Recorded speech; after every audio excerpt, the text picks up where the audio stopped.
Hey, welcome back to the Disney Plus Everyday Challenge, and today we have Toni Braxton, Unbreak My Heart. I was completely incorrect in categorizing this. I thought this was like a documentary about her life, or at least like a biography, a look back on her life from a clearly historic clinical perspective, like no acting, like just, oh, this happened in her life, she was born here, she got a record deal here, she had troubles here, and she's famous for not only making great music but also for her at least two bankruptcies and her struggle with lupus. So yeah, this this is actually a TV movie, I guess. I don't know if this is on Lifetime or so. Yeah, it's on Lifetime. It's a Lifetime movie. I should have seen this. It's showing up right there on the IMDb. So yeah, they're not in the business of making documentaries, let's just say. This is from 2016. It's an hour and 27 minutes long, and it is fully endorsed and actively created in conjunction with Toni Braxton herself, who does the narration throughout the film, sort of bridging scenes and things like that. She, excuse me, I'm still sick dealing with this. Fun. No edits. Anyway, this is fully acted. But it definitely feels like a Lifetime movie. It definitely feels like a TV movie.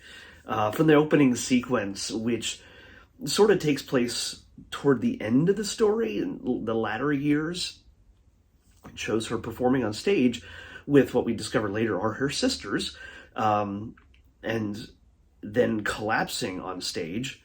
I think this was in Vegas at the time when she had a residency, I believe, at the Tropicana. Maybe?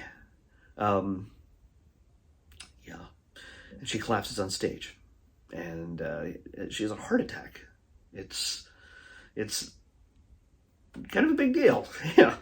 You're one of the biggest pop stars in the world, and R&B stars, and she's just collapsing on stage in Vegas. Not a great thing for her, and apparently everybody else who makes money off of her, which is another problem that raises its ugly head whenever she has to deal with certain issues that are completely out of her control. So this is, like I said, the opening sequence that sort of draws you into the story and shows you that piece of drama looks so poorly staged. I'm sorry for the people who made this, but it looks so evidently shot on a soundstage. That's the way it is. Most things are, but it so evidently looks like it is, and it is. They're performing to nobody except for the cameraman and the grips and the best boys and the script supervisors. That's it. And there's no feel of Vegas or a crowd anywhere within 100 miles of that place, and it gave me the heebie-jeebies where I just realized, ooh, this could almost be a laughable type of film. It's not. It is fraught with tragedy throughout. It's a very serious film, but it shows her career very much from her point of view and the struggles that come with almost instant stardom, coming from out of nowhere. Her and her sisters, teenage girls, in a church. I know she eventually ends up in Atlanta. I'm not sure if she's in a Georgia church. They grew up choir. That's the way a lot of singers, especially R&B singers, grow up that way. That is where you learn to sing. And the churches have no shortage of amazing vocalists. That is 100% fact. That it's regardless of whether they sing about Jesus or something sexier, they some of the best vocalists in the world, in the United States at least, come from that kind of environment, and that's totally cool. But you get to see the seduction of this one girl's fame, where she gets pulled out of her family, away from her sisters, in the sense where she has to make this choice. She has to make this. It's a difficult choice to leave her sisters behind, because they were kind of a girl group, a singing group.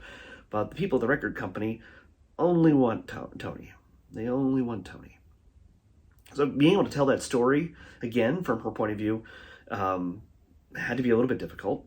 But there's more to come. You get to see her wide-eyed innocence. By the way, played by Lex Scott Davis. Gorgeous young woman. And she's got the wide-eyed ingenue kind of look to her at the very beginning. And you can see her transformation. I thought she might have come across at first as maybe not so good. Like, this could have went bad and got worse, but she got better. And I think, it's not that she was bad at all, it's just that after that opening sequence, I was really not expecting a whole lot. But she's really good. You see her growing, maturing.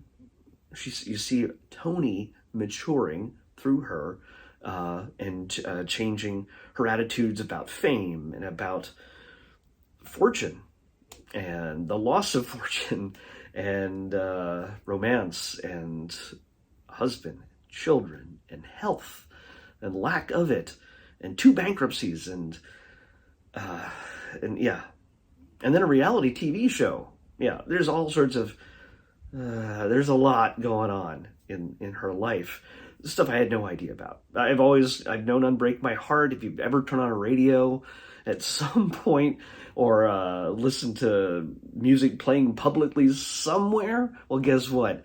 That song is played at some point, and you can't deny that she's an enormous vocalist. Not only does the real Toni Braxton provide the narration, she does provide all the singing vocals, so that anytime Lex Scott Davis is performing, it is the real Toni Braxton's voice. So it just makes sense. And like, yeah, you can get Lex to sing it, but you already have Toni on board. She's making the film for the most part. So yeah, I mean, she's not is she considered, she has to be a producer on this thing. I mean, come on. She has to be. Anyway, well, yeah, I mean, not only her own health, she deals with the fact that her son has autism. And there's also situations where early on she was taking like acne cream that is going to be a callback later in the film. Like, the guy hands her, while they're doing her hair and doing her makeup so she can appear on MTV or whatever. And they're like, hey, here's some cream you can put on your face. You planning on being pregnant anytime soon? No, I'm just, my business, my work, and that's what I'm all really into right now. And she kept using it for a good many years. And there was a great fear that it's supposed to cause birth defects. And then she had to deal with the issue of losing a baby, because she got pregnant at a time when she was not expecting it, and she was still using the cream. Not great. Then there's family issues beyond the struggle with her sisters, and there's not they were pretty supportive, but they're also kind of like, oh, come on, they don't want all of us, they just want Toni. But yeah, that's to be expected. That kind of conflict is there, but it seems to resolve pretty quickly. They're pretty strong and supportive of each other. And then, of course, this is a very strong church family. Dad, I believe, is the pastor. And it turns out that he had been cheating on Toni's mom for like 9 years. Not great. Yeah. Debbie Morgan, I believe, is it Evelyn? Debbie Morgan. I've seen her in a bunch of stuff. I believe she was the one. Or is she one of the sisters? I can't tell. The pictures are so small. But anyway, yeah. And where's Dad? I'd seen Dad in a bunch of stuff, but he doesn't appear a whole lot, because when everybody else is focused on Toni, He's over here not being seen because he is busy getting it on with somebody else. So you see the family evolving, breaking apart, coming together when needed.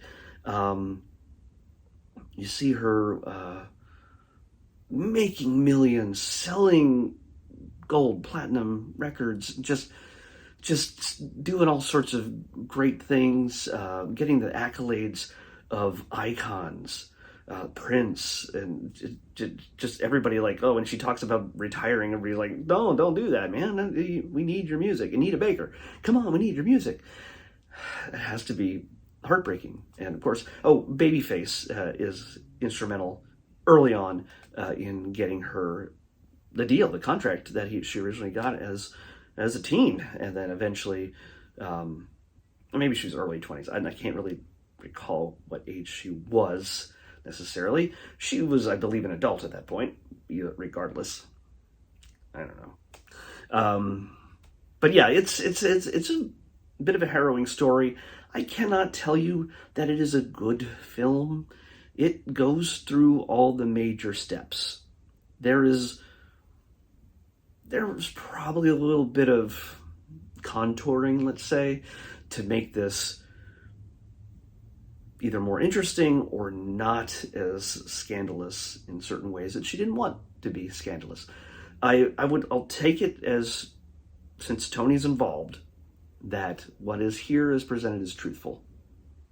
You don't always get that in biographies, but we'll take it as truthful, and that's that. So I would not wish her life experience, all those things on anybody. Some of those horrible things that she's had to deal with, especially with her own health and things like that, and divorce, and it's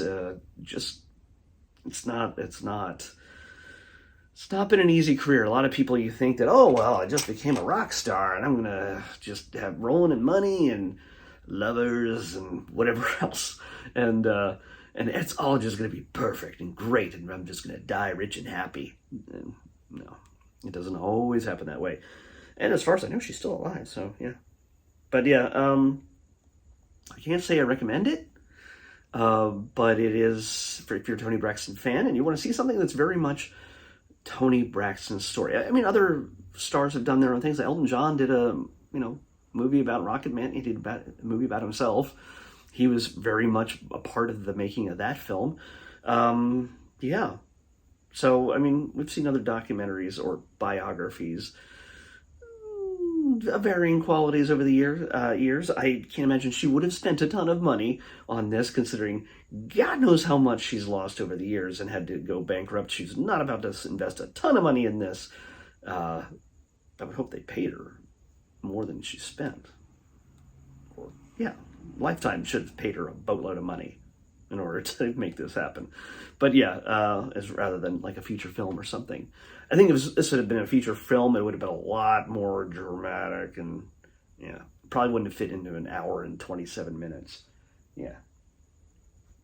Because there's a lot of ping pong, and she's up, she's down, she's up, she's down. Not fun. But anyway, let's move on to the next episode. 311. 311, come on.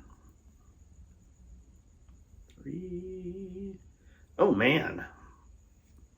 All right, we got a short, or sort of. I'm not sure if this is a series of shorts, or it's like a semi-longer short, like a half-hour episode or something. But it's a sort of a spin-off special holiday. I might have to wear the hat for this one. Wow. Yeah, I think I have to wear the hat. Yeah. This is a holiday spinoff for a well-known Disney Channel animated series. This is Shortsmas with Big City Greens. Excuse me. Sorry to blow your ears out like that. I haven't talked much all day, and well, this pretty much makes my voice Oh, it just destroys my voice all over again. Lucky you. Lucky me. Shortsmiths with Big City Greens is what we're watching next on the Disney Plus Everyday Challenge. I'll see you back here tomorrow with that.